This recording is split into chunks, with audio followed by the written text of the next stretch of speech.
നമുക്ക് സ്റ്റാർട്ട് ചെയ്യാം. ബഡ്ജറ്റും എക്കണോമിക് സർവേയും നമ്മുടെ UPSC പ്രിലിംസിനും മെയിൻസിനും ഭയങ്കര ഇമ്പോർട്ടൻ്റ് ആയിട്ടുള്ള ഡോക്യുമെൻ്റ് ആണ്. എക്കണോമിക് സർവേ എപ്പോഴാണ് വരിക? ബഡ്ജറ്റ് കഴിഞ്ഞിട്ടല്ല, ബഡ്ജറ്റിന് മുമ്പാണ് എക്കണോമിക് സർവേ വരുന്നത്. ജനുവരി 29-നാണ് എക്കണോമിക് സർവേ പബ്ലിഷ് ചെയ്യുന്നത്.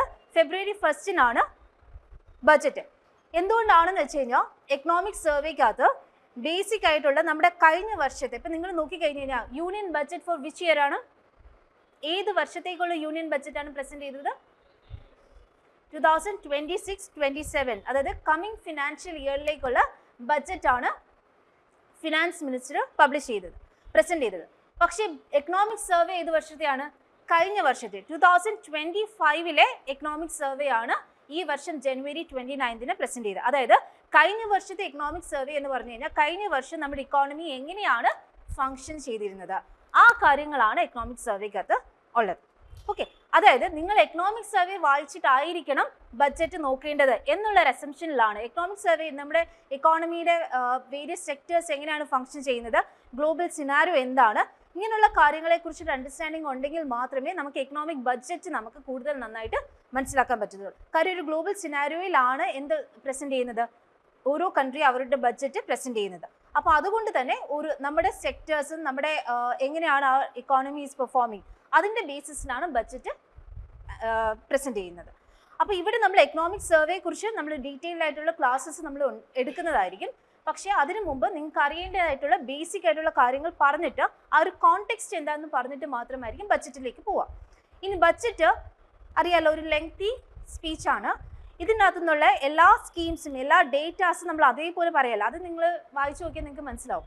അത് ഞാനായിട്ട് പറഞ്ഞു തരേണ്ട കാര്യമില്ല. പക്ഷേ ഓരോ പോളിസീസും ഓരോ സ്കീംസും ഇംപ്ലിമെന്റ് ചെയ്യാനുണ്ടായ സാഹചര്യം എന്താണ്, ഓക്കെ, എന്തൊക്കെയാണ് അവിടുത്തെ മേജർ അനൗൺസ്മെന്റ്, ഈ വക കാര്യങ്ങളായിരിക്കും നമ്മൾ ഇന്നത്തെ ക്ലാസ്സിൽ, അതായത് നിങ്ങൾ വായിച്ചു നോക്കുന്ന സമയത്ത് നിങ്ങൾക്ക് അത് എന്താണെന്ന് മനസ്സിലാവണം. ആ മനസ്സിലാക്കാൻ വേണ്ടിയിട്ടുള്ള ക്ലാസ്സസ് ആയിരിക്കും ഇന്ന് നമ്മൾ എടുക്കുന്നത്. ഓക്കെ, ഇതായിരിക്കും നമ്മുടെ പ്രിലിംസ് ആൻഡ് മെയിൻസിന് ഇമ്പോർട്ടൻ്റ് ആയിട്ടുള്ള ഇത്.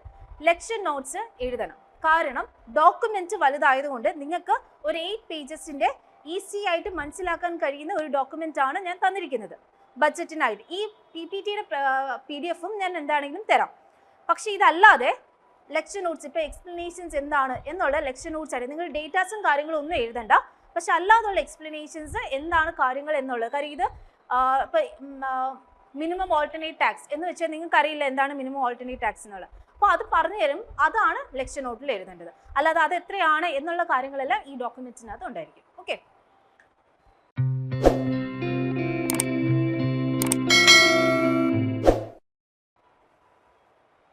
അപ്പോൾ ബഡ്ജറ്റിനെ കുറിച്ചുള്ള ബേസിക് ആയിട്ടുള്ള പോളിറ്റി ഫാക്ട്സ് ഒക്കെ അറിയാലോ. ഏത് ആർട്ടിക്കിളാണ്?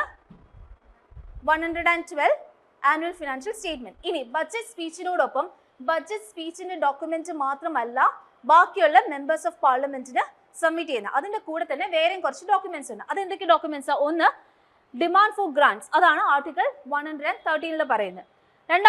മൂന്നാമത്തത് finance bill, article 110A finance bill. നാലാമത്തത് fiscal policy statement mandated under FRBM act. ഈ FRBM ആക്ടിന്റെ അകത്ത് മാൻഡേറ്റ് ചെയ്തിട്ടുള്ള 2 പോളിസി സ്റ്റേറ്റ്മെന്റ്സ് ഉണ്ട്. ഒന്നെന്ന് പറയുന്നത് മാക്രോ എക്കണോമിക് ഫ്രെയിംവർക്ക് സ്റ്റേറ്റ്മെന്റും രണ്ടാമത്തത് medium term fiscal policy strategy statement. ഗവൺമെന്റിന്റെ FRBM ആക്ടിന്റെ അടിയിൽ വരുന്ന 2 പോളിസി സ്റ്റേറ്റ്മെന്റ്സ് ആണ്. എന്താണ് ഗവൺമെന്റിന്റെ മാക്രോ എക്കണോമിക് പോളിസി സ്റ്റേറ്റ്മെന്റ്? അതാണ് ഈ കാര്യങ്ങൾ. ഈ 3 ആദ്യത്തെ ABC, it is actually mandated under the constitution of India. അതുകൊണ്ടാണ് അത് കോൺസ്റ്റിറ്റ്യൂഷൻ ആർട്ടിക്കിൾ പ്രകാരമാണ് ആ ഡോക്യുമെന്റ്സ് ബഡ്ജറ്റ് സ്പീച്ചിനോടൊപ്പം പ്രസന്റ് ചെയ്യുന്നത്. ബാക്കി 2 ബാക്കിയുള്ളത് FRBM, ഇത്രയും കാര്യങ്ങൾ മാൻഡേറ്ററി ആയിട്ട് ബഡ്ജറ്റ് സ്പീച്ചിനോടൊപ്പം പ്രസന്റ് ചെയ്യേണ്ട ഡോക്യുമെന്റ്സ് ആണ്. ഓക്കെ, ഇത് FRBM ആക്ട് പ്രകാരമാണ് ഗവൺമെന്റ് സബ്മിറ്റ് ചെയ്യുന്നത്. ഇനി ഇതിനെ അതായത് നിങ്ങളുടെ മാക്രോ എക്കണോമിക് സ്റ്റേറ്റ്മെന്റ് ഉണ്ട്, നിങ്ങളുടെ ഫിസ്ക്കൽ പോളിസി സ്ട്രാറ്റജി ഫ്രെയിംവർക്ക് ഉണ്ട്, ഇതിനെല്ലാം എക്സ്പ്ലെയിൻ ചെയ്യുന്ന ഡോക്യുമെന്റ് ആണ് ഈ പറയുന്ന ഇത്രയും ഡോക്യുമെന്റ്. അതായത് ഇതെല്ലാം എക്സ്പ്ലനേറ്ററി ഡോക്യുമെന്റ്സ് ആണ്. നിങ്ങൾ ബഡ്ജറ്റിനോടൊപ്പം മറ്റിത്രയും കാര്യങ്ങൾ മാൻഡേറ്ററി ആയിട്ട് സബ്മിറ്റ് ചെയ്യണം. ആ മാൻഡേറ്ററി ആയിട്ട് സബ്മിറ്റ് ചെയ്യുന്നതിനോടൊപ്പം നിങ്ങൾക്ക് എക്സ്പ്ലനേറ്ററി ആയിട്ട് സബ്മിറ്റ് ചെയ്യുന്ന അഡീഷണൽ ഡോക്യുമെന്റ്സ് ആണ് ഈ പറയുന്ന ഡോക്യുമെന്റ്സ് എല്ലാം. എക്സ്പെൻഡിച്ചർ ബഡ്ജറ്റ് ഉണ്ട്, അതായത് ഗവൺമെന്റിന്റെ എക്സ്പെൻഡിച്ചർ മാത്രം കാണിക്കുന്നത്. റെസീറ്റ് ബഡ്ജറ്റ് ഉണ്ട്. എക്സ്പെൻഡിച്ചർ പ്രൊഫൈൽ എന്ന് വെച്ച് കഴിഞ്ഞാൽ എത്ര ശതമാനം ഇപ്പോൾ ഗവൺമെൻറ്റിൻ്റെ എക്സ്പെൻഡിച്ചർ എത്രയാണ്, നമ്മൾ കോൺട്രിബ്യൂട്ട് ചെയ്യുന്ന എത്രയാണ് ബാക്കിയുള്ള ഇൻ്റർനാഷണൽ ഓർഗനൈസേഷൻസിന് വേണ്ടിയിട്ട്. ഇപ്പം എക്സ്പെൻഡിച്ചർ ബഡ്ജറ്റ് നോക്കിക്കഴിഞ്ഞാൽ ഗവൺമെൻറ് എത്രയാണ് സ്റ്റേറ്റ് ഗവൺമെൻറ്റ്സിന് കൊടുക്കുന്നത്. ഓക്കെ, അതാണ് നമ്മുടെ എക്സ്പെൻഡിച്ചർ ബഡ്ജറ്റിൻ്റെ അകത്ത് വരുന്നത്. എക്സ്പെൻഡിച്ചർ പ്രൊഫൈലിൻ്റെ അകത്ത് നോക്കിക്കഴിഞ്ഞ് കഴിഞ്ഞാൽ ഒരു ഡിപ്പാർട്ട്മെൻറ്റ് മറ്റേ ഡിപ്പാർട്ട്മെൻറ്റിന് എത്രയാണ് കൊടുക്കുന്നത്, അതുപോലെ തന്നെ ഒരു ഗവൺമെൻറ് ഇൻ്റർനാഷണൽ ഓർഗനൈസേഷൻസിന് എത്രയാണ് പേ ചെയ്യുന്നത്, ഈ വക കാര്യങ്ങളൊക്കെയാണ് ഇതിൽ വരുന്നത് എക്സ്പെൻഡിച്ചർ പ്രൊഫൈലിൻ്റെ അകത്ത് വരുന്നത്. പിന്നെ memorandum explaining the provisions in the finance bill, output outcome monitoring framework, അതായത് എന്തെല്ലാം റിഫോംസ് ആണ് ഗവൺമെൻറ് എടുത്തിട്ടുള്ളത്, സെൻട്രലി സ്പോൺസേഡ് സ്കീമിൻ്റെയും സെൻട്രൽ സെക്ടർ സ്കീമിൻ്റെയും, ഇതിൻ്റെ രണ്ടിൻ്റെ ഔട്ട്കമും എന്തൊക്കെയാണ് അവിടെ എടുത്തിട്ടുള്ള റിഫോംസ്, അതിൻ്റെ ഔട്ട്കം ഒക്കെ എന്താണ് നമ്മൾ എക്സ്പെക്ട് ചെയ്യുന്ന ഔട്ട്കംസ്, ഈ കാര്യങ്ങളാണ് ഈ ഔട്ട്പുട്ട് ഔട്ട്കം മോണിറ്ററിംഗ് ഫ്രെയിംവർക്കിൻ്റെ അകത്ത് ഗവൺമെൻറ് ഇത് ചെയ്യുന്നത്. ഓക്കെ, പിന്നെ 2025-26 എന്തെല്ലാം ബഡ്ജറ്റിൽ പറഞ്ഞിട്ടുള്ളത്, കഴിഞ്ഞ വർഷത്തെ ബഡ്ജറ്റിൽ എന്തെല്ലാം അനൗൺസ്മെൻ്റ് ആണ് ഇംപ്ലിമെൻറ്റ് ചെയ്തിട്ടുള്ളത്, ഈ വക കാര്യങ്ങളൊക്കെയാണ് എക്സ്പ്ലനേറ്ററി സ്റ്റേറ്റ്മെൻറ്റിൻ്റെ കൂട്ടത്തിൽ നമ്മൾ കൊടുക്കുന്നത്. ഇത് കാര്യമായിട്ട് അറിയണ്ട, പക്ഷേ എങ്കിലും ബഡ്ജറ്റ് സ്പീച്ചിനോടൊപ്പം എന്തൊക്കെ കാര്യങ്ങളാണ് പ്രസൻറ്റ് ചെയ്യുന്നത്, എന്തെല്ലാമാണ് മാൻഡേറ്റഡ് ബൈ ദ കോൺസ്റ്റിറ്റ്യൂഷൻ എന്നുള്ളത് അറിഞ്ഞിരിക്കണം. ഇനി 2026 ഓരോ വർഷത്തെ ബഡ്ജറ്റിൻ്റെ അകത്തും എന്തെങ്കിലും ഒരു തീം ഉണ്ടായിരിക്കും. ഈ വർഷത്തെ ബഡ്ജറ്റിൻ്റെ തീം എന്ന് പറയുന്നത് യുവശക്തി ഡ്രിവൻ ബഡ്ജറ്റാണ്.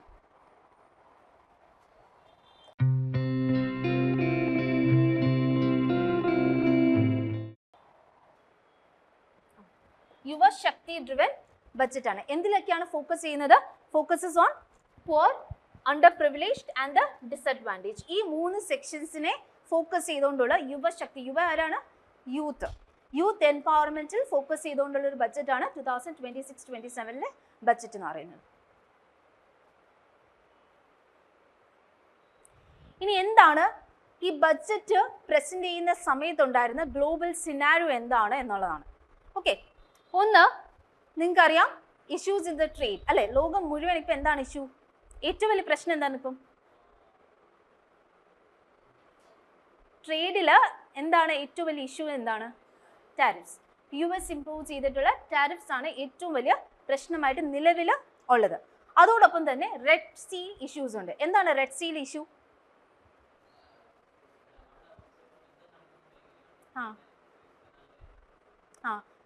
അതാണ്, അതായത് റെഡ് സീൽ 2023 മുതൽ സ്റ്റാർട്ട് ചെയ്ത ഒരു ഇഷ്യൂ ആണ്. റെഡ് സീ ക്രൈസിസ് എന്നാണ് പറയുന്നത്.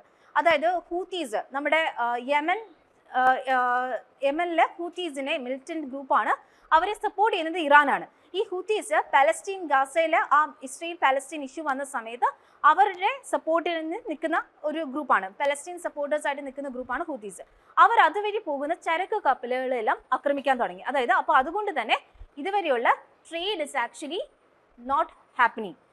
ആ റൂട്ട് വഴി പോകാതെ ആഫ്രിക്കയുടെ കേപ്പ് ഓഫ് ഗുഡ് ഹോൺ വഴിയാണ് ഈ ചരക്ക് കപ്പലുകൾ ഇപ്പം പോകുന്നത്. അതായത് ഒരു വലിയ റൂട്ടാണ് അവർ എടുക്കേണ്ടത്. അപ്പോൾ അതുകൊണ്ട് തന്നെ ഡിലേ സംഭവിക്കുന്നുണ്ട്. ഒരു സ്ഥലത്ത് എത്താൻ വേണ്ടിയിട്ട് യൂഷ്വലി എടുക്കുന്നതിനേക്കാളും അഡീഷണൽ ആയിട്ടുള്ള ദിവസങ്ങളാണ് എടുക്കുന്നത്. അപ്പോൾ അതുകൊണ്ട് തന്നെ എന്ത് സംഭവിക്കാം, ഒരു ഷിപ്പ് കൂടുതൽ നേരം അത് കടലിൽ കിടക്കേണ്ടി വന്നാൽ അതിൻ്റെ എന്ത് നഷ്ടമാണ് വരുന്നത്? ഫ്യൂവൽ കോസ്റ്റ് കൂടും അല്ലെ, ഫ്യൂവൽ കോസ്റ്റ് കൂടും. അതുപോലെ തന്നെ ഇത് അവിടെ എത്താനുള്ള സമയം അല്ലെ, അപ്പം അവിടെ കാത്തുതി കിടക്കണം, ഇതെല്ലാം സ്റ്റോർ ചെയ്യണം, അങ്ങനെ ഒരുപാട് നഷ്ടങ്ങൾ അവിടെ ഉണ്ടാവുന്നുണ്ട്. അപ്പം ഇത് ഗാസ വാറിന് മുമ്പ് ഉണ്ടായിരുന്ന, ഈ വാർ നടക്കുന്നതിന് മുമ്പ് ഇതായിരുന്നു. ഈ ഡോട്ടഡ് ലൈൻ കാണാമോ? ഈ ഡോട്ടഡ് ലൈൻ വഴിയായിരുന്നു വാറിന് മുമ്പ് ചരക്കുകൾ പൊയ്ക്കൊണ്ടിരുന്നത്. ട്രേഡ് നടന്നുകൊണ്ടിരുന്ന റൂട്ട് അതായിരുന്നു. അത് നമ്മുടെ സൂയസ് കനാൽ വഴിയൊക്കെയാണ് പൊയ്ക്കൊണ്ടിരുന്നത്. പക്ഷേ ഈ ട്രേഡ് കാരണം ഈവൻ സൂയസ് കനാൽ വഴിയും, സൂയസ് കനാൽ നിങ്ങൾക്ക് അറിയാമല്ലോ, ഏറ്റവും ഇമ്പോർട്ടൻ്റ് ആയിട്ടുള്ള ട്രേഡ് റൂട്ടുകളിൽ ഒന്നാണ് സൂയസ് കനാൽ. ആ കനാൽ വഴിയും എന്ത് നടക്കുന്നില്ല? ട്രേഡ് നടക്കുന്നില്ല. അപ്പോൾ അതുകൊണ്ട് ഇവിടുന്ന് കറങ്ങി, അതായത് ഇത്രയും ദൂരം, ഇതാണ് കേപ്പ് ഓഫ് ഗുഡ് ഹോപ്പ്, അത് കറങ്ങിയാണ് പോകേണ്ടത്. അപ്പോൾ ഇത്രയും ദൂരം, ഒന്നാമത്തെ കാര്യം ആഫ്രിക്ക ഭയങ്കര വലുതാണ്. അപ്പോൾ ഇത്രയും ദൂരം പോകുമ്പോൾ 19 ദിവസം കൊണ്ട് എത്തിയിരുന്നതല്ല, ഇന്ന് 31 ദിവസങ്ങൾ കൂടുതൽ അഡീഷണലി എടുക്കുകയാണ്. 31 ദിവസങ്ങളിൽ കൂടുതൽ എടുത്താണ് അതവിടെ എത്തുന്നത്. അപ്പോൾ ഇത്രയും ഒരു ഡിലേ ഉണ്ട് ട്രേഡിൽ. അപ്പോൾ ഇതെല്ലാം അൾട്ടിമേറ്റ്ലി നടന്നുകൊണ്ടിരിക്കുന്ന ഒരു സാഹചര്യമാണ്. അപ്പം നമുക്ക് തന്നെ അത് ലോജിസ്റ്റിക് കോസ്റ്റ് നമുക്കത് ഒരുപാട് കൂട്ടുന്നുണ്ട്. അതുപോലെ തന്നെ നമുക്കൊരു ഓൾട്ടർനേറ്റ് ആയിട്ടൊരു റൂട്ട് കണ്ടുപിടിക്കേണ്ടതായിട്ടുള്ള ഒരു ആവശ്യം വരുന്നുണ്ട്. നമ്മൾ അഡീഷണലി നമുക്ക് ഇത്രയും നാൾ പല കൺട്രീസുമായിട്ട് നമുക്ക് കുറച്ചും കൂടി ഡിപ്ലോമാറ്റിക് റിലേഷൻസ് കൂട്ടേണ്ടതായിട്ടുള്ള ഒരു സിനാരിയോ ഉണ്ട്. അപ്പോൾ ഇതൊക്കെ ഇങ്ങനെയാണ് ഇത് ഇന്ത്യയുടെ ബഡ്ജറ്റിന് ഇത് എഫക്റ്റ് ചെയ്യുന്നത്. രണ്ടാമത്തെ എന്താണ്? ഗ്ലോബൽ ഇൻവെസ്റ്റ്മെന്റ് സിനാരിയോയിൽ ഒരു അൺസർട്ടനിറ്റി ഉണ്ട്. അതായത് ഇന്ന് ലോകം മുഴുവൻ നോക്കിക്കഴിഞ്ഞു കഴിഞ്ഞാൽ FDI ഫോറിൻ ഡയറക്റ്റ് ഇൻവെസ്റ്റ്മെന്റ് കുറഞ്ഞുകൊണ്ടിരിക്കുകയാണ്. അതെന്തുകൊണ്ട് കുറയുന്നു? കാര്യം എല്ലായിടത്തും ഒരു അൺസർട്ടനിറ്റി ഉണ്ട്. ഇപ്പോൾ ട്രേഡ് റിലേഷൻസ് എല്ലായിടത്തും വീക്കെൻഡാണ്. ഇപ്പോൾ ഏത് സമയത്ത് ട്രംപിന് ഒരു പുതിയ രാഷ്ട്രത്തിൽ ഏതെങ്കിലും ഒരു ടാരിഫ് ഇമ്പോസ് ചെയ്യണമെന്ന് തോന്നുന്നതെന്ന് അറിയത്തില്ല. അതുപോലെ തന്നെ ഡിഫറെൻ്റ് ആയിട്ടുള്ള ട്രേഡ് അഗ്രിമെന്റ്സ് വരികയാണ്.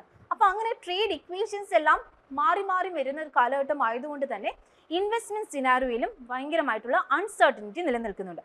അതുകൊണ്ട് ഗ്ലോബൽ FDI നോക്കിക്കഴിഞ്ഞാൽ, അപ്പോൾ IMFന്റെ കണക്ക് പ്രകാരം ഇൻഫ്ലേഷൻ റേറ്റ് നോക്കിയാലും ഭാവിയിൽ ഇപ്പം നമ്മുടെ ഇന്ത്യയിൽ ഇൻഫ്ലേഷൻ കുറവാണ്, പക്ഷേ ലോകത്തുള്ള inflation rate is actually increasing. അതുപോലെ തന്നെ ലോകത്തെ FDI ഈസ് ആക്ച്വലി ഡിക്ലൈനിങ്. ഇന്ത്യയിൽ മാത്രമല്ല പുറത്തെ രാജ്യങ്ങളിലും FDI is declining. Foreign direct investment is declining. ഇനി ഒരേ ഒരു രാജ്യത്ത് മാത്രമേ ഉള്ളൂ FDI ഇൻക്രീസ് ചെയ്ത്. ഏത് രാജ്യമാണത്? USA. എന്തുകൊണ്ടാണ് USA FDI ഇൻക്രീസ് ചെയ്തത്? FDI ഇൻക്രീസ് ചെയ്യുന്നത് ഡോളർ. എന്തുകൊണ്ടാണ് ഡോളറിന് demand? What is actually driving their growth? ഇന്ന് ലോകത്ത് ഏറ്റവും കൂടുതൽ അഡ്വാൻസ് ചെയ്യുന്ന ടെക്നോളജി എന്താണ്? AI technology. AI ടെക്നോളജിയിൽ ഏറ്റവും മുൻപന്തിയിൽ നിൽക്കുന്ന ഏത് രാജ്യമാണ്? USA. So USA FDI is actually increase. USA മാത്രമേ FDI ഈസ് ഇൻക്രീസ് ചെയ്യുന്നുള്ളൂ. അതിൻ്റെ reason is because it is AI driven FDI. Okay, AI driven FDI. ഇനി കോംപ്ലക്സ് ഇന്റർഡിപെൻഡൻസ്. അതായത് മുമ്പൊക്കെ എക്കണോമിക് ഒബ്ജക്റ്റീവ്സിന്റെ ബേസിസിലായിരുന്നു നമ്മൾ രാജ്യങ്ങളുമായിട്ട് കൂട്ടുകൂടിയിരുന്നത്. രാജ്യങ്ങളുമായിട്ട് ട്രേഡ് ഡീലൊക്കെ ഒപ്പിട്ടിരുന്നത് എക്കണോമിക് ഒബ്ജക്റ്റീവ്സ് മാത്രം മുന്നിൽ കണ്ടുകൊണ്ടായിരുന്നു. ഈ കോംപ്ലക്സ് ഇന്റർഡിപെൻഡൻസ് എന്ന് പറയാൻ കാരണം, if you are economically dependent on other country, നിങ്ങളും അവരും തമ്മിൽ യുദ്ധം ഉണ്ടാവാൻ സാധ്യതയില്ല. അതാണ് ഒരു കോംപ്ലക്സ് ഇന്റർഡിപെൻഡൻസ് എന്ന് പറയുന്നത്. അതായത് ഞാൻ എൻ്റെ ഫ്രണ്ടുമായിട്ട് ഒരിക്കലും എനിക്ക് അവനില്ലാതെ എനിക്ക് ബിസിനസ് ചെയ്യാൻ പറ്റത്തില്ല, നിങ്ങളില്ലാതെ എനിക്കിത് ചെയ്യാൻ പറ്റത്തില്ല. അപ്പോൾ അതുകൊണ്ട് ഞാൻ നിങ്ങളെ എന്താണെങ്കിലും നിങ്ങളെ നല്ല ടേംസിൽ നിങ്ങളെ നിർത്തത്തുള്ളൂ. ഞാൻ നിങ്ങളുമായിട്ട് ഒരിക്കലും വഴക്കുണ്ടാക്കാൻ ഞാൻ ശ്രമിക്കത്തില്ല. പക്ഷെ ഇന്ന്, അതായത് ഒരു 2-3 വർഷങ്ങൾക്ക് മുമ്പ് വരെ എക്കണോമിക് ഡിപ്പെൻഡൻസിനെ ബേസ് ചെയ്തിട്ടായിരുന്നു, എക്കണോമിക് ഒബ്ജക്റ്റീവ്സിനെ ബേസ് ചെയ്തിട്ടായിരുന്നു നമ്മുടെ എല്ലാ എക്കണോമിക് ഡിസിഷൻസ്, നമ്മുടെ ഈ ബഡ്ജറ്റ് ആണെങ്കിലും എല്ലാ എക്കണോമിക് ഡിസിഷൻസും നമ്മൾ എടുത്തിരുന്നത് അതിനെ ബേസ് ചെയ്തിട്ടായിരുന്നു. പക്ഷെ ഇന്ന് that is actually replaced by strategic objectives. Geopolitical ഒബ്ജക്റ്റീവ്സിനെ കണക്കിലെടുത്തുകൊണ്ടാണ്. അതായത് ഫോർ എക്സാമ്പിൾ ഇപ്പം USA സെമി കണ്ടക്ടർ എക്സ്പോർട്സിൽ USA ഒരു എക്സ്പോർട്ട് കൺട്രോൾ കൊണ്ടുവന്നിട്ടുണ്ട്. ഇപ്പോൾ USA ഇങ്ങനെ ഒരു എക്സ്പോർട്ട് കൺട്രോൾ കൊണ്ടുവരുമ്പോൾ ഇപ്പം നമ്മൾക്ക് സ്ക്രീൻ റിലേറ്റഡ് ആയിട്ടുള്ള എന്ത് സാധനം യൂസ് ചെയ്യണമെങ്കിലും സെമി കണ്ടക്ടേഴ്സ് ആണ് ഇമ്പോർട്ടൻറ്റ് അല്ലേ? അപ്പോൾ അവിടെ നമ്മൾ മറ്റൊരു സോഴ്സ് നമ്മൾ കണ്ടെത്തിയേ മതിയാവും. കാരണം നാളെ നമ്മുടെ മുകളിൽ ഒരു എക്സ്പോർട്ട് കൺട്രോൾ വന്നു കഴിഞ്ഞാൽ നമുക്ക് നമ്മുടെ entire industry entire country will be stagnated. അപ്പോൾ അതുകൊണ്ട് നമുക്ക് അങ്ങനെ അവിടെ ഒരു സ്ട്രാറ്റജിക് ഒബ്ജക്റ്റീവ് ഇസ് ദെയർ. അതുകൊണ്ടാണ് നമ്മൾ എന്തിന് ഇമ്പോർട്ടൻസ് കൊടുക്കുന്നത്? സെമി കണ്ടക്ടേഴ്സിന് ഇമ്പോർട്ടൻസ് കൊടുക്കും. അതുപോലെ തന്നെയാണ് ചൈന. റെയർ എർത്തിന് ചൈനയ്ക്ക് ഒരു അഡ്വാൻറ്റേജ് ഉണ്ട്. 92% കൂടുതൽ റെയർ എർത്ത് പ്രോസസ്സ് ചെയ്യുന്നത് ചൈന ആണ്. അപ്പോൾ അതുകൊണ്ട് തന്നെ ചൈനയ്ക്ക് ഒരു എക്സ്പോർട്ട് കൺട്രോൾ ഉണ്ട്. അപ്പോൾ ചൈനയെ മാത്രം നമ്മൾ ഡിപ്പെൻഡ് ചെയ്തുകൊണ്ടിരുന്നു കഴിഞ്ഞാൽ നാളെ ചൈനയുമായിട്ട് എന്തെങ്കിലും ഒരു പ്രശ്നം വന്നു കഴിഞ്ഞാൽ വി വിൽ ബി അഫക്റ്റഡ്. അപ്പോൾ അതുകൊണ്ട് നമ്മൾ അതിന് ഓൾട്ടർനേറ്റീവ് ആയിട്ട് സോഴ്സസ് നമ്മൾ കണ്ടെത്താനായിട്ട് ശ്രമിച്ചുകൊണ്ടിരിക്കുകയാണ്. അപ്പോൾ അവിടെ എക്കണോമിക് ഒബ്ജക്റ്റീവിനേക്കാൾ ഏറെ എന്താണ് നമ്മൾ ഇമ്പോർട്ടൻസ് കൊടുക്കുന്നത്? സ്ട്രാറ്റജിക് ഒബ്ജക്റ്റീവ്സിനാണ്. അപ്പോൾ ഇതാണ് കോംപ്ലക്സ് ഇന്റർഡിപെൻഡൻസ് എന്ന് പറയുന്നത്. We are in a kind of interdependence with other countries in such a way that we put forward our strategic objectives before our economic objectives. Economic objectivesന് മുമ്പായിട്ട് നമ്മൾ സ്ട്രാറ്റജിക് ഒബ്ജക്റ്റീവ്സിനാണ് കൂടുതൽ importance കൊടുക്കുന്നത്. Okay, ഇനി global financial policy. ഈ കാര്യം പല തരത്തിൽ questions വരുന്ന സമയത്ത് നിങ്ങൾക്ക് ഏറ്റവും കൺഫ്യൂഷൻ ഉണ്ടാക്കുന്ന ഒരു സാധനമാണ്. അതായത് US സ്പെൻഡിങ് കൂട്ടുകയാണെന്ന് വെച്ചോ. US ഇക്കോണമി കറന്റ്ലി US $100 ആണ് US സ്പെൻഡ് ചെയ്യുന്നതെന്ന് വെച്ചോ. ഈ $100 സ്പെൻഡ് ചെയ്യുന്ന US $200 ആയിട്ട് അവരുടെ സ്പെൻഡിങ് കൂട്ടാൻ തീരുമാനിച്ചു. US $100 നിന്ന് $200 ആയിട്ട് സ്പെൻഡിങ് കൂട്ടാൻ തീരുമാനിച്ചു. US സ്പെൻഡിങ് കൂട്ടാൻ തീരുമാനിച്ചാൽ ബോണ്ട് ഈൽഡിന് എന്ത് സംഭവിക്കും?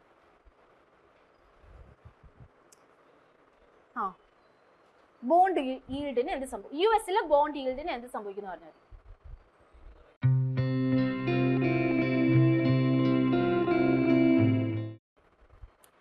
അതായത് ഇപ്പം ഞാൻ പറയാം, എനിക്ക് ബോണ്ട് ഈൽഡ് എന്താ?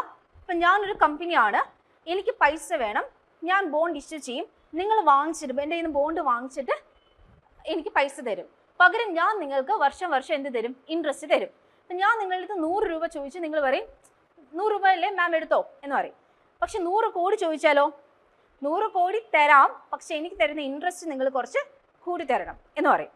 അപ്പം US $100 നിന്ന് $200 US അതിൻ്റെ സ്പെൻഡിങ് കൂട്ടിക്കഴിഞ്ഞാൽ അതിനർത്ഥം ഒരു ഇക്കോണമിക്ക് ചുമ്മാ നമുക്ക് കൂട്ടാൻ പറ്റുമോ? ഇല്ല. എവിടെ നിന്ന് പൈസ കിട്ടും?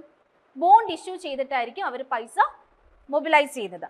അപ്പോൾ ബോണ്ട് ഇഷ്യൂ ചെയ്ത് പൈസ മൊബിലൈസ് ചെയ്യുമ്പം ഈ ബോണ്ടിന് അവർ കൊടുക്കുന്ന ഇൻട്രസ്റ്റ് എന്ത് ചെയ്യണം? കൂട്ടണം. Okay.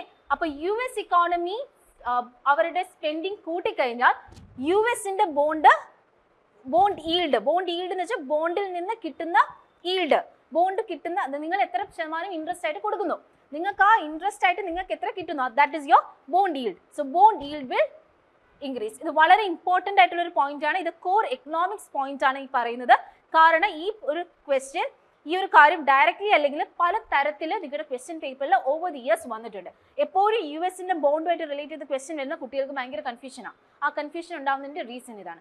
If US is actually increasing their spending, bond yield will increase. ഇനി US-ന്റെ ബോണ്ട് yield കൂടാണ്. അപ്പം നിങ്ങൾ ഇന്ത്യയിൽ, അതായത് ഇപ്പം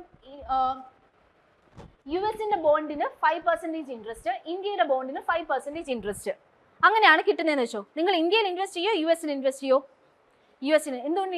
രണ്ടുപേർക്ക് സെയിം പെർസെൻറ്റേജ് അല്ലേ, പിന്നെന്താ?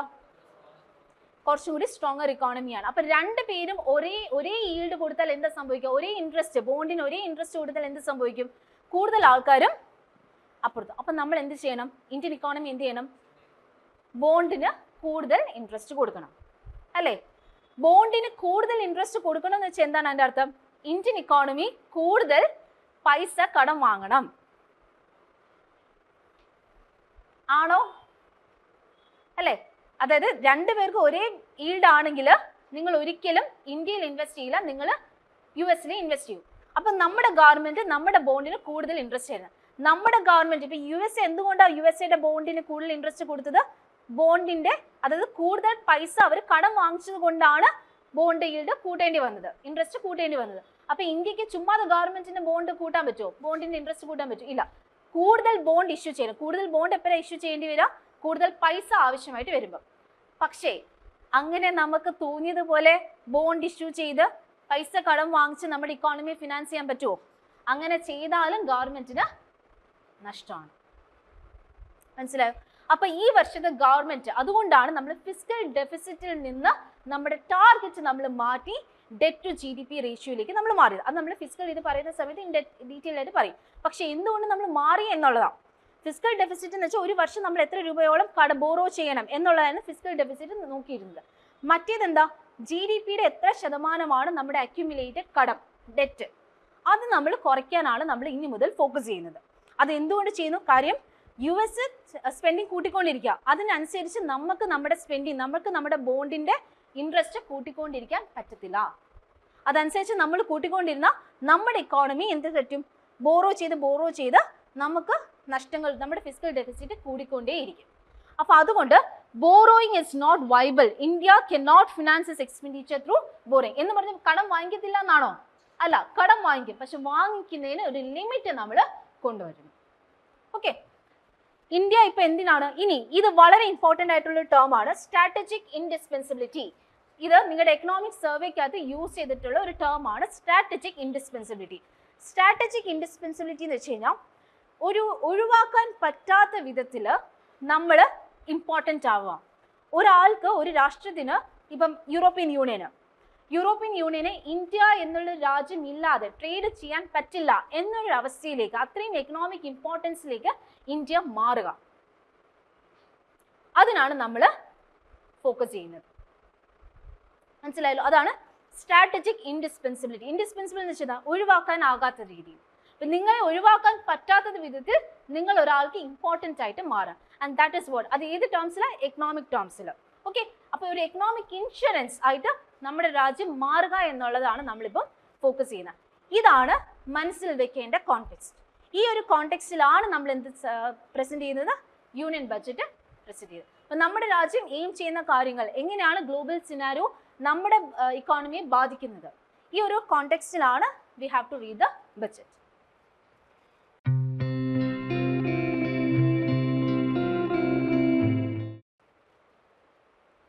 ഇനി ഇന്ത്യൻ ഇക്കോണമിയുടെ സ്റ്റേറ്റസ് എന്താണ്? നമ്മൾ പ്രധാനമായിട്ടും 3 സെക്ടേഴ്സിനെ 3 ഏരിയാസ് ആയിട്ടാണ് നമ്മൾ ഫോക്കസ് ചെയ്യുന്നത്. ഒന്ന് നമ്മുടെ ഡിമാൻഡ് സൈഡ്, 2 സപ്ലൈ സൈഡ്, മൂന്നാമത്തത് inflation, unemployment and current account balance. ഇതും കൂടി പറഞ്ഞിട്ടേ നമുക്ക് നമ്മുടെ ബഡ്ജറ്റിലേക്ക് കയറാൻ പറ്റത്തുള്ളൂ. ഇതാണ് നിങ്ങൾക്ക് ഏറ്റവും നന്നായിട്ട് മനസ്സിലാവേണ്ട ഒരു സൈഡ്. ഡിമാൻഡ് സൈഡ് എന്ന് വെച്ചാൽ എന്താണ്? നിങ്ങൾക്ക് ഫോർമുല ഉണ്ടെന്ന് അറിയത്തില്ല, നാഷണൽ ഇൻകം പഠിപ്പിച്ച സമയത്ത് ഒരു GDP ഒരു ഫോർമുല പഠിപ്പിച്ചിരുന്നു. എന്താണത്?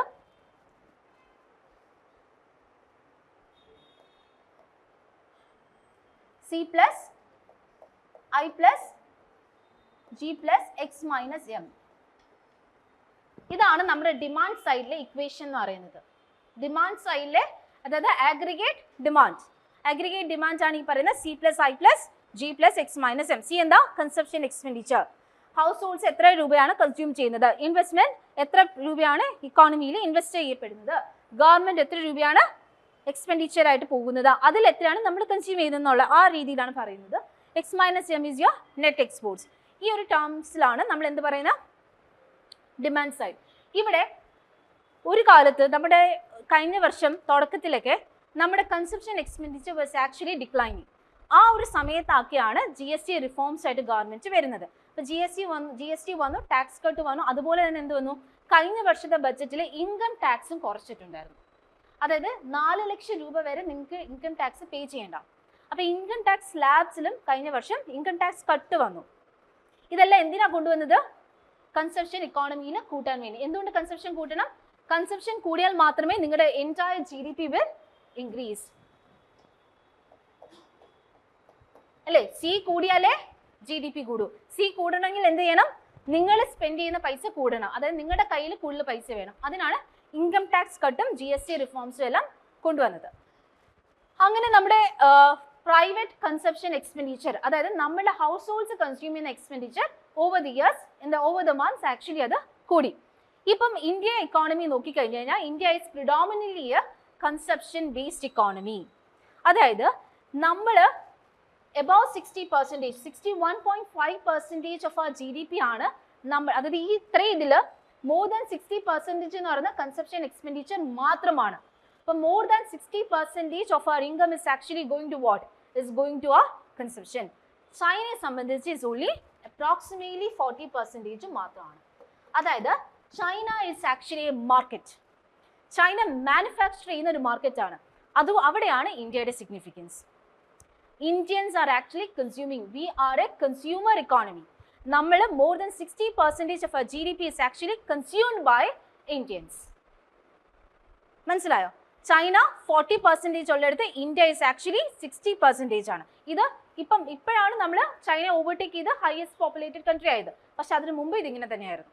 ഓക്കെ, നമ്മുടെ rural consumption is also increasing with 79% of the households reporting increased consumption. Rural consumption is also increasing.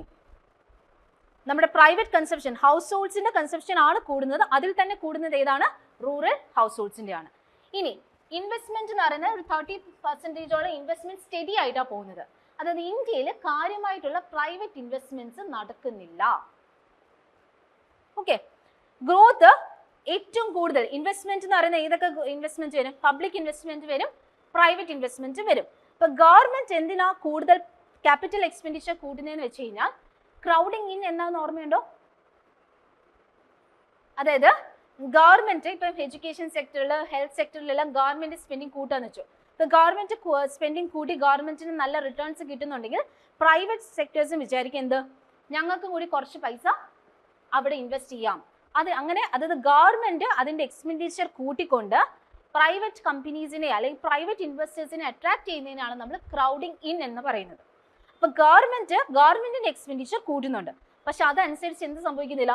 Crowding in is not happening. അതനുസരിച്ച് പ്രൈവറ്റ് ഇൻവെസ്റ്റ്മെന്റ് ഇന്ത്യയിൽ കൂടുന്നില്ല. അതായത് ഇന്ത്യയിൽ ഇൻവെസ്റ്റ്മെന്റ് സ്റ്റഡിയാണ്, ഇൻവെസ്റ്റ്മെന്റ് കുറയുന്നില്ല, ഇൻവെസ്റ്റ്മെന്റ് ഒരു സ്റ്റഡി ആയിട്ട് പൊയ്ക്കൊണ്ടിരിക്കുക. 30% ഇൻവെസ്റ്റ്മെന്റ് ഉണ്ട്, പക്ഷെ ആ ഇൻവെസ്റ്റ്മെന്റ് മെയിൻലി എവിടെ നിന്നാണ് വരുന്നത്? From the public capital expenditure, ഗവൺമെന്റിന്റെ ക്യാപിറ്റൽ എക്സ്പെൻഡിച്ചർ ആണ്. ഓക്കെ, ഹൈ ഫ്രീക്വൻസി ഇൻഡിക്കേറ്റേഴ്സ് ഇതെല്ലാം എക്കണോമിക് സർവേക്കകത്തു നിന്നുള്ള ഡേറ്റ ആണ്. സ്ട്രോങ് പെർഫോമൻസ് ആണ്. ഓട്ടോമൊബൈൽ സെയിൽസ് കൂടി, കാറുകളുടെ ഇതെല്ലാം കൂടി, UPI ട്രാൻസാക്ഷൻസിന്റെ എണ്ണം കൂടി, എയർ ട്രാഫിക് പാസഞ്ചേഴ്സിന്റെ എണ്ണം കൂടി. അതുകൊണ്ടാണ് എത്രയാണ് എയർപോർട്ട്സ് എല്ലാം വളരെ ഫ്രീക്വന്റ് ആയിട്ട് എയർപോർട്ട്സ് പലയിടങ്ങളിലും വരുന്നത്. റിമോട്ട് സിറ്റീസിലെല്ലാം ഇപ്പൊ എയർപോർട്ട്സ് ഉണ്ട്. അതെന്തുകൊണ്ടാണ്? എയർ ട്രാഫിക്, ആളുകൾ ഇപ്പം പൈസ കൂടുതലാണെന്ന് നമ്മൾ പറയുന്നു, പൈസ കൂടിയിട്ടും ആളുകൾ എയർ ട്രാഫിക്, എയർ പാസഞ്ചേഴ്സിന്റെ എണ്ണം കൂടുതലാണ്. എയർ പാസഞ്ചേഴ്സിന്റെ എണ്ണം കൂടുന്നു എന്നൊക്കെ പറയുന്നത് എക്കോണമിയെ സംബന്ധിച്ച് നല്ല കാര്യങ്ങൾ. അപ്പൊ ഇതെല്ലാം ഡിമാൻഡ് സൈഡിൽ വരുന്ന കാര്യങ്ങൾ അല്ലെ. ആളുകളുടെ demand is actually increasing. UPI transactions കൂടുക എന്ന് വെച്ചാൽ എന്താ? കൂടുതൽ ട്രാൻസ്പെറൻസി വരുന്നു എന്നുള്ള. നിങ്ങളുടെ കയ്യിൽ എത്ര പൈസയുണ്ട്, നിങ്ങൾ എത്ര രൂപ ചെലവാക്കുന്നു എന്നതിനൊരു മോണിറ്ററിങ് വരുന്നു. ഇനി സപ്ലൈ സൈഡിൽ എന്താ വരുന്നത്? ആരാ സപ്ലൈ ചെയ്യുന്നത്?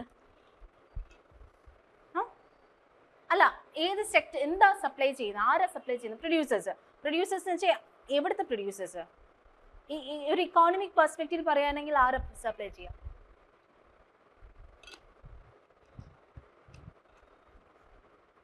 Sectors, agriculture, primary, secondary and tertiary sectors. Mainly നിങ്ങൾക്ക് എവിടെ നിന്നാണ് ഗുഡ്സ് കിട്ടുന്നത്? ഈ സെക്ടേഴ്സ് പ്രൊഡ്യൂസ് ചെയ്താലല്ലേ നിങ്ങൾക്ക് ഗുഡ്സ് കിട്ടും. So who are the suppliers? The sectors of the economy അല്ലേ. അപ്പൊ ഡിഫറെന്റ് സെക്ടേഴ്സ് നോക്കിക്കഴിഞ്ഞാൽ ഇന്ത്യയിൽ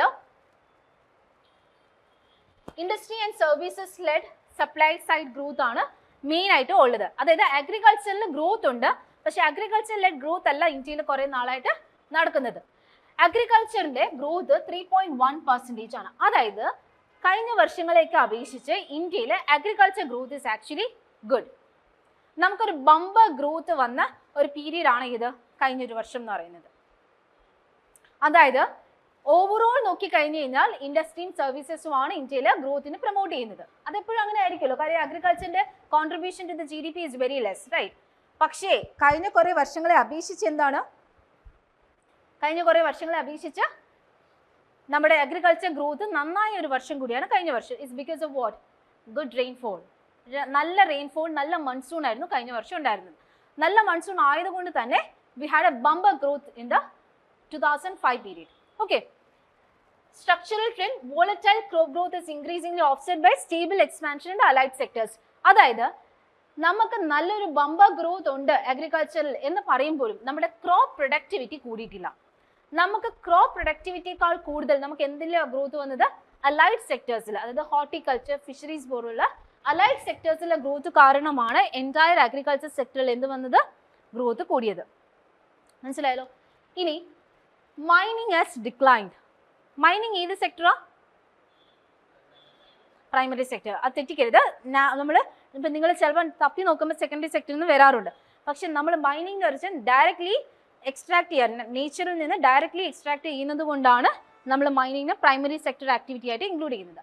മൈനിങ് എന്തുകൊണ്ടായിരിക്കും കുറഞ്ഞത്? എന്താ? ഞാനിപ്പം പറഞ്ഞൊരു കാര്യമായിട്ട് എന്ത്? മഴ കാരണമാണ് മൈനിങ് കുറഞ്ഞത്. ഓക്കെ. മാനുഫാക്ചറിങ് ഗ്രോത്ത് 7% മാനുഫാക്ചറിങ് ഉണ്ട്. പക്ഷേ മാനുഫാക്ചറിങ്ങിന്റെ ഷെയർ നോമിനൽ ടേംസിൽ നോക്കിക്കഴിഞ്ഞാൽ, നോമിനൽ ടേംസ് എന്ന് വെച്ച് കഴിഞ്ഞാൽ GDP ഇൻഫ്ലേഷൻ കറന്റ് പ്രൈസസിൽ നോക്കിക്കഴിഞ്ഞാൽ മാനുഫാക്ചറിങ്ങിന്റെ ഗ്രോത്ത് ഇസ് ആക്ച്വലി 7%. പക്ഷേ റിയൽ ടേംസിൽ നോക്കിക്കഴിഞ്ഞ് കഴിഞ്ഞാൽ 17 to 18%. അത് വളരെ തരക്കേടില്ലാത്ത മാനുഫാക്ചറിങ് ഗ്രോത്ത് ആക്ച്വലി ഇന്ത്യയിൽ ഉണ്ട്. സർവീസസ് എന്ന് പറയുന്നത് സ്റ്റെബിലൈസിങ് ആങ്കർ എന്നാണ് സർവീസസിനെ പറയുന്നത്. ഇതെല്ലാം എക്കണോമിക് ടേംസിൽ വരുന്നിട്ടുള്ള വാക്കുകളെല്ലാം അതുപോലെ തന്നെ ഇമ്പോർട്ടൻ്റ് ആയിരിക്കും. ഓക്കെ. Is growing at 9.1%. അപ്പോൾ ഏറ്റവും കൂടുതൽ ഗ്രോത്ത് എവിടെയുള്ളത്? സർവീസസ് സെക്ടറിൽ തന്നെയാണ്. സ്റ്റെബിലൈസിങ് ആങ്കർ, അതായത് ഇക്കോണമിയെ സ്റ്റെബിലൈസ് ചെയ്യുന്ന ഒരു പ്രോമിനന്റ് സെക്ടറാണ് സർവീസ് സെക്ടർ എന്ന് പറയുന്നത്. പക്ഷേ സർവീസ് സെക്ടറിൽ തന്നെ we have A K shape recovery curve. അതായത് ഈ ഓൺലൈൻകാർക്ക് എന്തെങ്കിലും ഡൗട്ട് ഉണ്ടെങ്കിൽ ചോദിക്കാം കേട്ടോ, മെസ്സേജ് അയച്ചാൽ മതി. എന്താണ് നമ്മുടെ ഇക്കോണമി ഇങ്ങനെ വളരെയായിരുന്നു എന്ന് വെച്ചോ, ആ സമയത്താണ് എന്ത് സംഭവിച്ചത്? കോവിഡ് വരുന്നത്. കോവിഡ് വന്നപ്പോഴത്തേക്ക് ഇത് ഡൗൺ ആയിട്ട് പോയി. അത് കഴിഞ്ഞിട്ട് വീണ്ടും നമ്മൾ റിക്കവർ ചെയ്തു. പിന്നെ വന്ന് ഇതിനെയാണ് നമ്മൾ വി ഷേപ്പ് കർവ് എന്ന് പറയുന്നത്. അതായത് economy was actually growing at this face.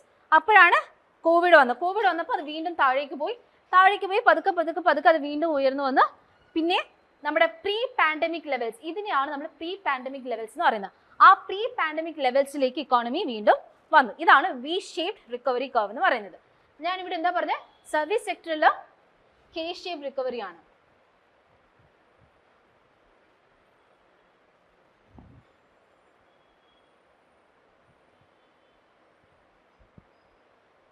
അതായത് ഇത് കെ അല്ലെങ്കിലും ഇതിനെ നമ്മൾ കെ ആക്കി കൺസിഡർ ചെയ്യുന്നതാ. ഇതിന്റെ മീനിങ് ഇത്രയാണ്, ചില സെക്ടേഴ്സ് ഫാസ്റ്റ് ആയിട്ട് ഗ്രോ ചെയ്യും, ചില സെക്ടേഴ്സ് ഗ്രോ ചെയ്യുന്നത് കുറവായിട്ടാണ് ഗ്രോ ചെയ്യുന്നത്. ചിലത് താഴേക്ക് പോകും, അല്ലെങ്കിൽ ചിലത് ആ ഫേസിൽ തന്നെ ഗ്രോ ചെയ്യത്തില്ല. അതിനെയാണ് നമ്മൾ കെ ഷേപ്പ് റിക്കവറി എന്ന് പറയുന്നത്. അതായത് ചില സെക്ടേഴ്സ്, ഏതൊക്കെ സെക്ടേഴ്സാ, നമ്മുടെ ഫിനാൻഷ്യൽ സെക്ടേഴ്സ്, പ്രൊഫഷണൽ സെക്ടേഴ്സ്, ഇപ്പൊ എഡ്യൂടെക്, ഓൺലൈൻ എഡ്യൂക്കേഷണൽ പ്ലാറ്റ്ഫോംസ് ഒക്കെ നോക്കിക്കഴിഞ്ഞാൽ ഭയങ്കരമായിട്ടാണത് ഗ്രോ ചെയ്യുന്നത്. അപ്പൊ അതാണ് ഈ അപ്പർ കർവിൽ വരുന്നത്. അതേസമയത്ത് ചെറിയ താഴോട്ടുള്ള കർവിൽ ഏതായിരിക്കും വരിക, നമ്മുടെ കോൺടാക്ട് ഇന്റൻസീവ് സെക്ടേഴ്സ്. എന്താ ഈ കോൺടാക്ട് ഇന്റൻസീവ് സെക്ടേഴ്സ് എന്ന് പറയുന്നത്? നമുക്ക് നേരിട്ട് കൺസ്യൂമേഴ്സും പ്രൊവൈഡേഴ്സും തമ്മിൽ, സപ്ലയേഴ്സും തമ്മിൽ ഡയറക്റ്റ് കോൺടാക്ട് വരുന്ന ചില സെക്ടേഴ്സ് ഉണ്ട്. Hospitality sector, tourism sector, banking sector. Banking ഓൺലൈനായിട്ട് നടക്കാറുണ്ട്, പക്ഷെ ഇതൊക്കെയാണ് നമ്മൾ കോൺടാക്ട് സെക്ടേഴ്സിൽ, കോൺടാക്ട് ഇന്റൻസീവ് സെക്ടേഴ്സിൽ നമ്മൾ ഇൻക്ലൂഡ് ചെയ്യുന്നത്. അപ്പൊ ഈ സെക്ടേഴ്സിനെല്ലാം തന്നെ പ്രീ പാൻഡമിക് ലെവൽസിലേക്ക് അതിന്റെ ഗ്രോത്ത് ഇതുവരെ വന്നിട്ടില്ല. പാൻഡമിക്കിന് മുമ്പ് എങ്ങനെയായിരുന്നു ഉണ്ടായിരുന്ന ആ ടേംസിലേക്ക് വന്നിട്ടില്ല. അതേസമയം മറ്റ് സെക്ടേഴ്സിലെല്ലാം പാൻഡമിക്കിന്റെ മുമ്പ് ഉണ്ടായിരുന്നതിനേക്കാൾ, ഇപ്പം നിങ്ങൾ നോക്കിക്കഴിഞ്ഞാൽ ഓൺലൈൻ എഡ്യൂക്കേഷണൽ പ്ലാറ്റ്ഫോംസ് കോവിഡിന് ശേഷമാണ് അതെല്ലാം ഗ്രോ ചെയ്ത് തുടങ്ങിയത്. അപ്പൊ സർവീസ് സെക്ടറിൽ ഒരു കെ ഷേപ്പ് റിക്കവറിയാണ് നിലവിലുള്ളത്.